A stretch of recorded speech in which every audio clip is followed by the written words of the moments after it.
नमस्कार। मैं सबसे पहले गुरुजी का स्वागत करना चाहूँगा। मैं हृदय से आप सबका स्वागत करता हूँ। जैसे कि हमारी परंपरा रही है, हम चाहेंगे कि कार्यक्रम की शुरुआत हम दीप प्रज्वलन से करें। तो मैं गुरुजी से निवेदन करूँगा कि प्लीज़ कृपया मंच पर पधारें।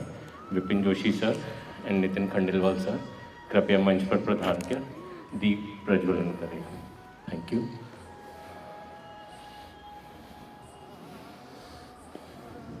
बाबा साहेब से भी निवेदन है कि कृपया मंच पर पधारें एवं दीप प्रज्वलन के सहभागी बने।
Thank you so much. गुरुजी से निवेदन है कि अपना स्थान ग्रहण करें मंच पर।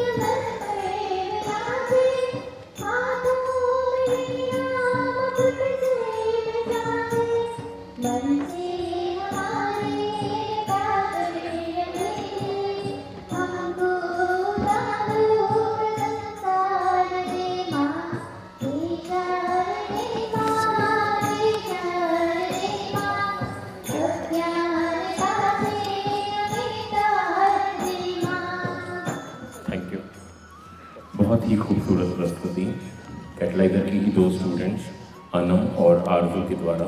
Thank you so much. नमस्कार, मैं हृदय से आप सबका स्वागत करता हूं आज के इस सत्र में, जिसका विषय है role of parents and students in today's technology era.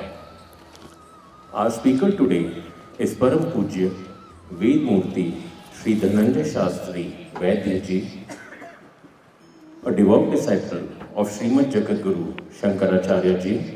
He learned the Upanishads, the Vedas and other religious scriptures from all the four revered Shankaracharya Jis. Before taking sannyas, he pursued MSc in astronomy in IUCAA, Pune. After that, he undertook various projects in dean physics as a young scientist at Tata Institute of Fundamental Research, Mumbai, followed by Raja Ramana Center of Advanced Technology, also known as RRCAT, Indore. He has written and edited 3 granthas, and he has been tirelessly promoting religion, spirituality, and culture across the nation. A seer Vedic scholar, profound speaker, philosopher, thinker, and a great orator, Guruji has studied various shastras to the deepest. Today, it's a privilege to have him among us. I'm sure we all will benefit from his presence and his knowledge. Guruji, Swagat. Taking the session forward, I would request our founder director, Professor Vipin Joshi sir, to kindly join us on the stage and assist with some noble words of wisdom. Thank you.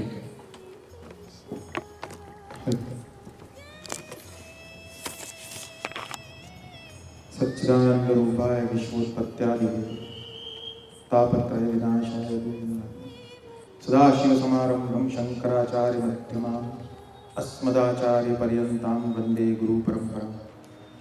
आज परम पूजनीय निरंजनानंद जी महाराज हमारे बीच में और परम पूजनीय बाबा साहेब तरानेकर भी हमारे बीच में, लेकिन बोलना चूँकि सांगठनिक दायित्व है इसीलिए वो कर रहा हूँ। पूजनीय भारत की जो अव्याहत अखंड संन्यस्त परंपरा है उसका जो शिरोमणि है वो शंकराचार्य पीठ है। तो उस हजारों वर्षों की अव्याहत अखंड संन्यस्त परंपरा के शिरोमणि ऐसे 4 पीठों से अगर कोई एक भी पीठ से अनुग्रहित हो जाए या शिक्षा प्राप्त हो जाए तो वो हमारे लिए वैसे ही पूजनीय है। पर आज हमारे बीच में जो है वो देव दुर्लभ जिनकी प्रतिभा है, जिन्होंने भारत की ऐसी 4 पीठों से शिक्षा अर्जित करी, ऐसे निरंजनानंद जी हमारे बीच में हैं। तो सबसे पहले मैं चाहूँगा कि करतल ध्वनि से हम लोग स्वागत करें हमारा। मेरी गुरुजी से जो पहला मेरे दर्शन हुए थे अब से कुछ वर्षों पूर्व मंडलेश्वर में कीर्तन महोत्सव था, बाबा साहेब को भी याद है। तो दोपहर के 2-2:30 शायद समय था, 1:30-2 बजे का। मैं मंडलेश्वर कीर्तन महोत्सव में गया था। तो वहाँ पर एक कमरे में मैं और 2 लोग और सज्जन बैठे हुए थे। इंदौर के कुछ लोग जानते होंगे, अभय मांडके, और एक पुणे के कीर्तनकार हैं आफरे बुआ। और गुरुजी का कीर्तन, गुरुजी का प्रवचन साथ के हॉल में शुरू होने में था। तब तक मुझे पता नहीं था, नाम मैंने बहुत सुना था गुरुजी का, इसमें कोई दो राय नहीं। लेकिन मुझे उन्होंने कहा कि तुमने कभी गुरुजी को सुना? मैंने कहा नहीं। अरे बोले जरूर सुन। मैं जाके उधर उस हॉल में बैठा और मेरे साथ में नितिन सर भी थे। नितिन सर को भी ये चीज़ याद होगी। तो 1 घंटा निर्धारित था गुरुजी के लिए उस दिन, लेकिन गुरुजी ने 2-2.5 घंटे तक जिस आधिपत्य से और जिस धारा प्रवाह रूप से बोला, उस दिन मुझे ये समझ में आ गया कि मैं जो सैकड़ों सेमिनार दे चुका था और खुद को समझता था, मैंने अभी सिर्फ एक शिशुवत इस संसार में आंखें खोली है। मैं उस समय ऐसा था कि मैं खुद को ध्यान ही नहीं था मुझे कि 1.5-2 घंटे तक मैं कहाँ बैठा हूँ। उसके बाद गुरुजी से दर्शन का और सौभाग्य सानिध्य प्राप्त हुआ। लेकिन मैं यही कहना चाहूँगा, और ज़्यादा समय न लेते हुए क्योंकि हम पहले ही काफ़ी लेट हो चुके हैं, कि नदियाँ प्रारंभ करती हैं अपने ओरिजिन से, अपने मूल से। गंगोत्री से गंगा जी प्रारंभ होती है और गंगा सागर तक जाती है। और ये यात्रा हम सबके जीवन की यात्रा जैसी ही है कि हम सबका जो प्रारंभ है वो परमपिता परमेश्वर से होता है, लेकिन हमारा जो अंत होता है वो नीचे होता है। जैसे गंगा सागर नीचे, हिमालय ऊपर है। लेकिन कुछ नदियाँ ऐसी होती हैं जो धारा के विपरीत चलती हैं और जिस उद्गम से प्रारंभ हुई उसी उद्गम की तरफ उनकी यात्रा उल्टी होती है वापस से। वो उद्गम परमपिता परमेश्वर की तरफ वापस से यात्रा करने वाले ऐसे ही कुछ बिरले महापुरुषों में से एक हमारे बीच में। भारत में ये जो परंपरा रही समाज को प्रबोधन देने की, ज्ञान योग, भक्ति योग, कर्म योग, क्यों, अगर if we want to be an IITian, अगर हम कुछ बनना चाहते हैं तो वो बनना क्यों है? अगर ये जीवन मिला है तो ये जीवन है क्यों? तो ऐसी सारी चीज़ों में हमारा प्रबोधन होना इस समाज के लिए, हम सबके लिए बहुत आवश्यक है। पेरेंट्स के लिए तो है ही, क्योंकि पेरेंट्स से ही वो बच्चों को शिक्षा प्राप्त होती है। टेक्नोलॉजी के एरा में अब जो भूमिका पेरेंट्स की हो गई वो पहले से बहुत ज़्यादा इम्पोर्टेंट हो चुकी है, क्योंकि हम जानते हैं कि पहले के जो परिवार थे वो खुद संस्कारों की यूनिवर्सिटी हुआ करते थे। उसके लिए किसी कोचिंग जाने की या और कहीं किसी से पूछने की कोई ज़रूरत होती नहीं थी। बड़ों के प्रति हमारा आदर, भगवान के प्रति हमारी श्रद्धा, ये सब इतना अधिक उन परिवारों में पहले हुआ करता था। अब भी कई परिवारों में दृष्टिगोचर होता है, लेकिन कहीं ना कहीं टेक्नोलॉजी के एरा में कहीं हम उससे दूर जाते हुए प्रतीत हो रहे हैं। ऐसे समय में एक धधकता हुआ एक यज्ञ कुंड, हम जब आरती लेते हैं तो भगवान के पास पुजारी खड़े होते हैं और वो आरती घुमाई जाती है सब तरफ जो भगवान को दी गई थी। बस हम तो ये समझ लें कि भगवान की आरती आज हम पूरे भारत में आ से तो हिमाचल तक गुरुजी के रूप में हमारे बीच में घुमाई जा रही है। एक ऐसा यज्ञ कुंड चलता हुआ आप देख रहे हैं जिसकी हम सब उसकी आरती ही ले सकते हैं। सूर्य की सिर्फ ऊष्मा प्राप्त की जा सकती है, प्रकाश प्राप्त किया जा सकता है। तो अब बिना कोई समय गवाए इस देव दुर्लभ संयोग को आज जो हम सबके लिए हुआ है कि बिनु हरि कृपा मिले ही नहीं संता, बिना हरि की कृपा से ये संभव ही नहीं है कि हम सब यहाँ बैठे हैं। तो मेरा अब श्री चरणों में निवेदन है कि वो आज के विषय पर हम सबका मार्गदर्शन करें। मनसा वाचा कर्मणा, अगर मेरे बोलने में कुछ त्रुटि हुई हो तो उसे गुरु जी अपने सहृदय विशाल हृदय से क्षमा ही करेंगे, ऐसी मेरी अपेक्षा है।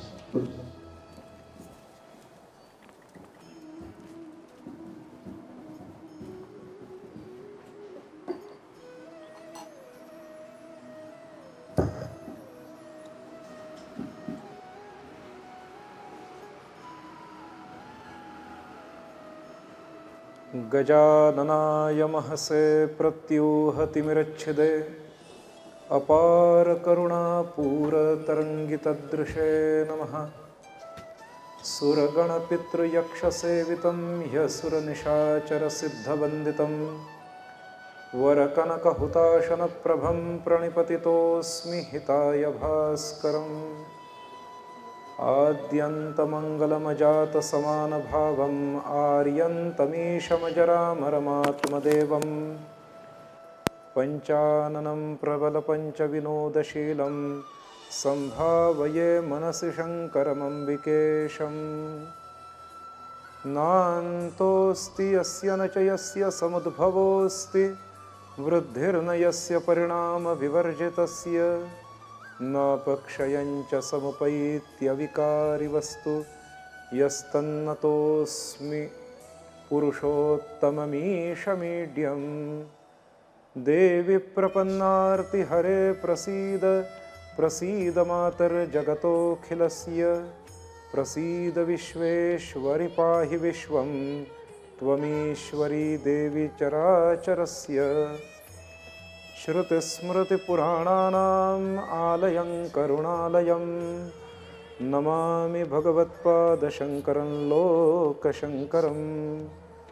मन्नाथ श्रीजगन्नाथो मद्गुरुश्रीजगद्गुरुः मदात्मा सर्वभूतात्मा तस्मै श्रीगुरवे नमः।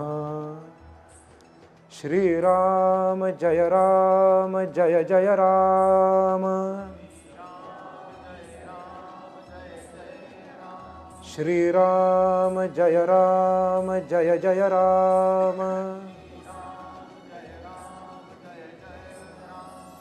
गोविंद जय जय गोपाल जय जय। राधारमण हरि गोविंद जय जय। श्री कृष्ण गोविंद हरे मुरारे। हे नाथ Narayan Vasudev.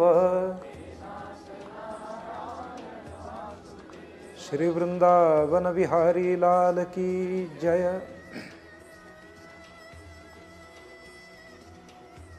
Reverend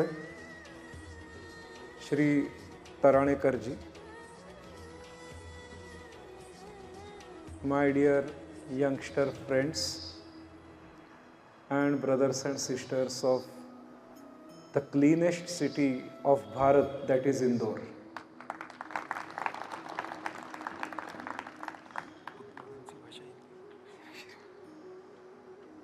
It gives me a great pleasure to speak in this august audience of Indorians in this Hemant Ritu, that is the season of cold, and that too in the garden named Navaneet Garden. Navaneet means butter. Butter which has been extracted from the milk leads to the ghee. I am using the word ghee because Englishmen never knew what is ghee, and so they don't have any parallel word for ghee. Don't think that I am pointing out to the mistakes or to the fallacies of English language. I know that English language has been put forth to us as the international language, as an international language, which in reality is not so.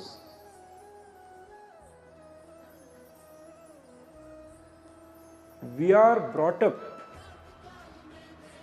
in such a setup of educational system which has been anglicized by Macaulay, which has been anglicized by the people who exploited our beloved nation Bharat. So first and foremost, I would like to put forth in front of you that what I am going to speak now is about the Indian education system, which tells us what exactly should be role of technology in this modern era. How should parents tackle the challenges put forth by technology? How should the students use this technology and its applications for the betterment of their life and also for the betterment of our beloved nation, that is Bharat. अब मैं हिंदी बोलने का प्रयास करता हूं, मेरा अभ्यास तो नहीं है हिंदी बात करने का, क्योंकि मुझे वास्तविकता से देखा जाए तो अंग्रेजी भाषा अपूर्ण लगती है। पहले ही वाक्य से मैंने ऐसे वक्तव्य देना प्रारंभ कर दिया आज के सभा में कि जिस पर बहुत डिबेट हो सकता है, और मैं चाहता हूं इस पर डिबेट हो, इसीलिए ऐसे वक्तव्य मैं दे रहा हूं। अंग्रेजी भाषा हम पूर्ण नहीं मान सकते। क्यों पूर्ण नहीं मान सकते? क्योंकि हम सभी का एटीट्यूड साइंटिफिक एटीट्यूड रहा है अपने पुरखों से लेकर आज तक। We are born and brought up in scientific attitude, और इसी को भारतीय सभ्यता या इंडियन सिविलाइजेशन कहते हैं। श्रीमद् भगवद गीता में ज्ञान विज्ञान सहितम ऐसा कहकर ज्ञान और विज्ञान दोनों के पक्ष का गौरव किया गया है। ज्ञान जो होता है वो कारण होता है, कॉज होता है, और विज्ञान जो होता है वो ज्ञान का कॉजेशन माना गया है, कार्य माना गया है। साइंस में हर एक कॉजेशन के लिए कोई ना कोई कॉज होता है। बिना कॉजेशन, बिना कॉज के कॉजेशन हो ही नहीं सकता, बिना कारण के कार्य हो ही नहीं सकता। तो स्थिति ऐसी है कि हम लोग पहले से वैज्ञानिक दृष्टिकोण से चलते आ रहे हैं। बीच का 1000 वर्षों का काल ऐसा बीता जिसमें हम लोगों को विज्ञान से अलग कर दिया गया, या ऐसी परिस्थितियां बना दी गई जिसके कारण हम लोगों ने अपने विज्ञान को खो दिया, और भटकते भटकते अंग्रेजों ने किए हुए रिसर्च को फिर से अपनाकर उनको धन्य मानने लगे। क्या आपका कभी ध्यान इस ओर आकर्षित हुआ है कि रिसर्च ऐसा क्यों कहा जाता है? सर्च क्यों नहीं कहा जाता? रिसर्च इसलिए कहा जाता है क्योंकि कोई चीज़ ऐसी है जो पहले सर्च हो चुकी है, उसे पुनः सर्च की जा रही है, इसीलिए वो रिसर्च है। तो वो कौन थे जिन्होंने पहले ही सर्च करके रखा है, जिसको अंग्रेज लोग रिसर्च कर रहे हैं? वो जो थे जिन्होंने पहले ही सर्च करके रखा है और जिसको रिसर्च करके अंग्रेजों ने अपने ऊपर अपने पास लाया, वो जो थे वे और कोई नहीं, अपने ही ऋषि मुनि थे। ऐसी विश्व में कौन सी चीज है, ऐसा कौन सा ज्ञान है जो हमारे पुरखों को पता नहीं था? क्या हमारे पुरखे दूरदर्शन को नहीं जानते थे? अगर नहीं जानते होते तो वेदव्यास जी के आशीर्वाद से संजय को दूरदर्शन की दृष्टि प्राप्त हुई और महाभारत के युद्ध भूमि में जो चल रहा है वह संजय ने धृतराष्ट्र को ज्यों के त्यों बताते गया। तो दूरदर्शन की दृष्टि हमारे यहाँ थी, दूर श्रवण की दृष्टि हमारे यहाँ थी। अब ऐसे अगर मैं गिनाते जाऊंगा तो आप सभी कहेंगे कि महाराज जी ये सब हमको पता है, आजकल व्हाट्सएप फेसबुक में बहुत चल रहा है। वास्तव है, ये बहुत चल रहा है। मैं खास करके हमारे युवा मित्रों से पूछना चाहता हूं कि आप में से कितनों ने सुना है कि पूर्व भारत में दूरदर्शन था, या कितनों ने पढ़ा है व्हाट्सएप पे या फेसबुक पे कि पहले ज़माने में वेदव्यास जी ने संजय को एक दूरदर्शन की दृष्टि दी थी, जिसके कारण हस्तिनापुर में बैठकर या कहीं और बैठकर संजय देख रहा था महाभारत युद्ध में क्या हो रहा है और वो धृतराष्ट्र को बताते जा रहा था। ये कितने यंगस्टर्स को पता है? थोड़ा हाथ ऊपर करिए। सभी को लगभग पता है, ठीक है, बढ़िया। कितने युवाओं को ये पता है कि भारत में पहले जमाने में विमान हुआ करता था जिसका नाम पुष्पक था? सभी को पता है कि पुष्पक नाम का एक विमान था।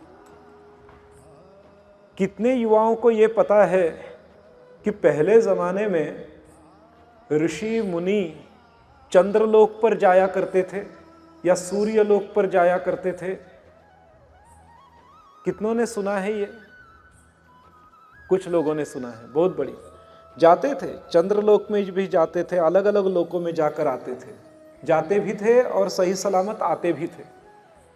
कितने लोगों ने ये सुना है आप में से कि एक त्रिशंकु नामक राजा हुए जो ना चंद्र तक पहुंच सके, ना सूर्य तक पहुंच सके, ना पृथ्वी पर वापस आ चुके, बस वे घूम ही रहे हैं, बीचों बीच घूम रहे हैं। नहीं सुना हो तो आज सुन लीजिए। त्रिशंकु नाम के राजा ऐसे हुए जिनको विश्वामित्र जी ने कहा कि हम आपको स्वर्ग में भेज देंगे हमारे तपोबल से, और उनको उठाया और ऐसी जगह पर ले गए कि वहां पर देवता उनको ढकेलने लगे। विश्वामित्र जी उठाने लगे, देवता ढकेलने लगे, वे बीचों बीच घूमते रह गए। क्या आप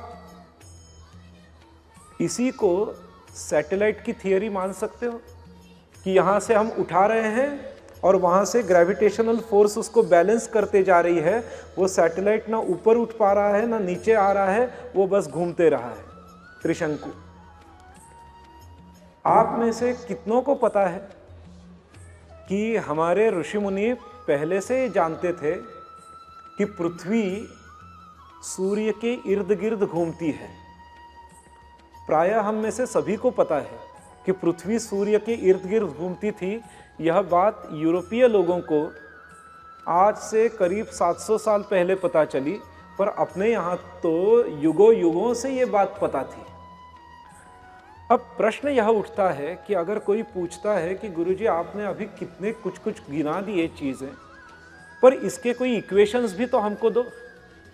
अगर आप हमको इक्वेशंस के प्रमाण दोगे तब तो मानेंगे कि पहले ज़माने में ये कुछ था, नहीं तो हम तो यह कहने के लिए बाध्य हो जाएंगे कि ये तो सब केवल कल्पना रही, कवि कल्पना थी।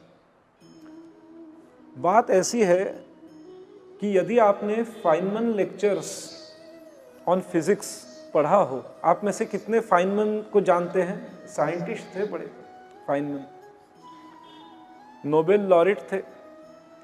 उन्होंने फाइनमैन लेक्चर्स ऑन फिजिक्स जो लिखा है, उनके लेक्चर्स थे बर्कले यूनिवर्सिटी में, उसको लिपिबद्ध करके पुस्तक रूप में 3 भागों में प्रकाशित कर दिया गया है। उनका पहला ही लेक्चर यह है जो कहता है कि मान लीजिए सृष्टि में कुछ भयंकर विनाशकारी चीज हो जाती है। सृष्टि में यदि भयंकर विनाशकारी चीज हो जाती है और आपको यदि कहा जाता है कि एक ही वाक्य में सृष्टि के पूरे ज्ञान को समाहित करके रख दो, तो आप किस वाक्य से उस सृष्टि के ज्ञान को रखेंगे। तो फाइनमैन कहते हैं कि ऐसी विपरीत स्थिति में हम बड़े बड़े इक्वेशंस, डेरिवेशंस, बड़े बड़े सर्किट डायग्राम्स, बड़े बड़े फॉर्मूला ये सब नहीं दे सकते। हमको तो सूत्र रूप में ही ज्ञान को जीवंत रखना होगा। आपको पता होगा कि भारत में भी बहुत सारी विपत्तियां आई। जो कल्पना फाइनमैन कर रहे हैं वो बातें भारत पर बीत चुकी है। इसीलिए जब भारत की बारी आती है और कोई पूछते हैं कि आपके साइंस और टेक्नोलॉजी के पीछे के इक्वेशंस कहाँ हैं, कुछ गिने चुने भास्कराचार्य जी या आर्यभट्ट, ब्रह्मगुप्त, इनके ग्रंथ तो दिखाई देते हैं, पर पुष्पक विमान बनाने की थियरी तो कहीं यहाँ वहाँ मिलती है, पर इक्वेशन कहीं नहीं मिलता। अरे भाई, मिलेगा भी कैसे? जब हमारी विश्वविद्यालयों को, हमारे विद्यापीठों को जला दिया गया, हमारे बड़े बड़े ग्रंथ को चूल्हे में लकड़े के बजाय हमारे ग्रंथ को डाल डाल कर जलाया गया, और अब हमसे पूछ रहे हैं कि इक्वेशंस बताओ कहाँ पर हैं, तो क्या मानवाधिकार की सीमा में ऐसा प्रश्न भारतीयों को पूछने का अधिकार कोई रखता है? जिस भारत के ग्रंथागारों के ग्रंथ 6-6 महीने तक जलते रहे, सुलगते रहे, ग्रंथों के विषय को जानने वालों को मार दिया गया, उनको कटवा दिया गया, अब कहाँ से आप मानवाधिकार की सीमा में ये बात हमसे पूछ सकते हैं कि भैया पुष्पक विमान का हमको इक्वेशन दिखाओ या त्रिशंकु का इक्वेशन दिखाओ?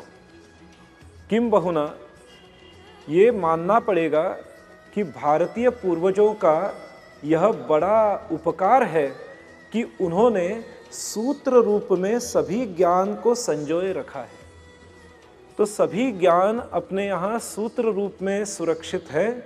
उसका विस्तार करना मनुष्य के प्रयत्न की बात है, परंतु सूत्र रूप का ज्ञान तो ईश्वरीय ज्ञान ही है। तो पुष्पक विमान बनाना हो या सुश्रुताचार्य, चरकाचार्य जी के मेडिकल साइंस हो, इनका जैसे जैसे विस्तार हम करते जाएंगे वैसे वैसे हम अपने आप को धन्य मानते जाएंगे कि अरे ये चीज़ें तो भारत में पहले से थी, ये चीज़ें भारत में पहले से थी। वेदों में एक बात आती है, वेद कहते हैं अग्निशीतः, अग्नि शीतल भी होता है। आज से 180 साल पूर्व जितने विचारक थे पाश्चिमात्य, उन्होंने कहा देखो वेदों में कैसे असंभव बात बता दी, अग्निशीतः, अग्नि कभी शीत हो सकता है, ठंडा हो सकता है। पर इसके बारे में आदि शंकराचार्य महाराज ने कहा है कि अगर वेद कहते हैं कि अग्नि शीत भी होता है तो आपको ये मानना चाहिए कि हाँ अग्नि शीत होता है। केवल कार्य कौन सा शेष रहता है कि वो शीत अग्नि ढूंढने पर वो शीत अग्नि भी मिल जाती है। आज हम केमिस्ट्री में पढ़ते हैं कोल्ड फ्लेम के बारे में। कोल्ड फ्लेम के बारे में आप में से सभी ने पढ़ा होगा। कितनों ने कोल्ड फ्लेम के बारे में पढ़ा है? अभी तक नहीं पढ़ा? एक ही नहीं? अरे, कोल्ड फ्लेम नाम की एक फ्लेम होती है। आप केमिस्ट्री में जैसे पढ़ते जाओगे वैसे आपको पता चलेगा कि एक कोल्ड फ्लेम होती है। फ्लेम तो दिखाई देती है पर उस पर हाथ रखने पर हाथ जलता नहीं, शीतल होती है फ्लेम। तो कोल्ड फ्लेम होती है, ये तो वेद पहले से जानते थे, केवल ढूंढने की आवश्यकता थी। वेदों में जो जो लिखा है, पुराणों में जो जो लिखा है, इतिहास में जो जो लिखा है, वे कवि कल्पनाएं नहीं हैं। इतना अवश्य है कि साहित्यिक भाषा में उनको प्रस्तुत किया गया होगा, परंतु वे सभी तथ्य पर आधारित है। कहने का तात्पर्य यह है कि भारत की भूमि पूर्व काल से ही साइंस एंड टेक्नोलॉजी में सबसे ऊंची रही है। इसीलिए मनुस्मृति कहती है कि पृथ्वी के सर्व मानव आवें और भारत के मनीषियों से ज्ञान ग्रहण करें। मनुस्मृति ने सभी का स्वागत किया है, किसी वर्ग को मनुस्मृति ने ऐसा छोड़ा नहीं कि भाई तुम ज्ञान मत लो। मनुस्मृति में कहा है पृथिव्याम सर्व मानवाः, सभी मानव आवे और इस भारत भूमि के मनीषियों से ज्ञान ग्रहण करें। इसका मतलब पृथ्वी पर जितने भी ज्ञान हो सकते हैं या होने चाहिए, वे सभी ज्ञान के भंडार इस भारत में थे। उसी ज्ञान के भंडार को हम 14 विद्या और 64 कलाएं कहते हैं। आज भारत की स्थिति ऐसी है कि हम 14 विद्याओं के नाम नहीं जान रहे हैं और 64 कलाएं कौन सी है उसका भी ज्ञान हम नहीं रखते। ये स्थिति आज भारत की आ चुकी है। परसों के दिन की बात हम कहते हैं कि भारत कहाँ तक नीचे गिर पड़ा है। हमने एक 12 साल के बालक को कहा, किशोर को कहा कि ये दिया सलाई है, मैच बॉक्स। हमने कहा कि मैच बॉक्स की तिल्ली निकालो और उसको जलाकर बताओ। हमने कहा हम भोजन कर लेते हैं, हमने देखा वो ऐसे ऐसे जला रहा है। हमने कहा कि हम भोजन कर लेते हैं, तब तक आप प्रैक्टिस कर लो और बाद में जलाकर बताओ। रामबाग की बात है। स्थिति ऐसी हुई, हमारा भोजन संपन्न हुआ, पर वो 12 साल का बालक तिल्ली लेकर के दिया सलाई को जला भी नहीं पाया। यहाँ तक अपनी टेक्नोलॉजी गिर गई है, यहाँ तक अपने संस्कार गिर गए हैं कि हम आग भी लगाने के काबिल नहीं बचे हैं। अब इसको किसी भी अर्थ में ले लो। हनुमान जी ने तो लंका जला दी थी दुष्टों की। आज हमारी स्थिति ये है कि हम दिया सलाई की तिल्ली भी नहीं जला पा रहे हैं। यहाँ की बात अलग है, यहाँ तो हवा चल रही थी इसलिए नहीं जला पाए हम लोग, परंतु 12 साल का बालक तिल्ली नहीं जला पा रहा है। हम किस मुंह से कहें कि भारत टेक्नोलॉजी में आगे बढ़ रहा है? बढ़ तो रहा है, पर ग्राउंड लेवल पर हम बहुत पीछे जा रहे हैं। क्या हम और आप में से बर्तन मांजना जानते हैं? कपड़े सही ढंग से धोना जानते हैं? क्या सही ढंग से दांत घीसना, ब्रश करना जान रहे हैं? कहना पड़ेगा नहीं जान रहे। तो ऊपर की टेक्नोलॉजी में हम बहुत आगे जा रहे हैं, परंतु जमीन से जुड़ी जीवनावश्यक टेक्नोलॉजी में बहुत पीछे आ रहे हैं। और ये जो पिछड़ापन हमारा हो रहा है जमीन से जुड़ी हुई टेक्नोलॉजी के संबंध में, वह जो पिछड़ापन है उसके कारण हम ऊपरी टेक्नोलॉजी में चाहे जितने आगे बढ़े मतलब नहीं है उससे। अगर हम जमीनी टेक्नोलॉजी में आगे नहीं बढ़ते तो ऊपर वाली टेक्नोलॉजी जो है उसका दुरुपयोग होना तय है। अपनी जमीनी टेक्नोलॉजी जो है वो है अपने माइंड की और ब्रेन की टेक्नोलॉजी, जिसके कारण हम ऊपरी टेक्नोलॉजी का सदुपयोग कर पाएंगे। आज का विषय है कि आधुनिक तकनीकी युग में माता पिता की भूमिका क्या होनी चाहिए।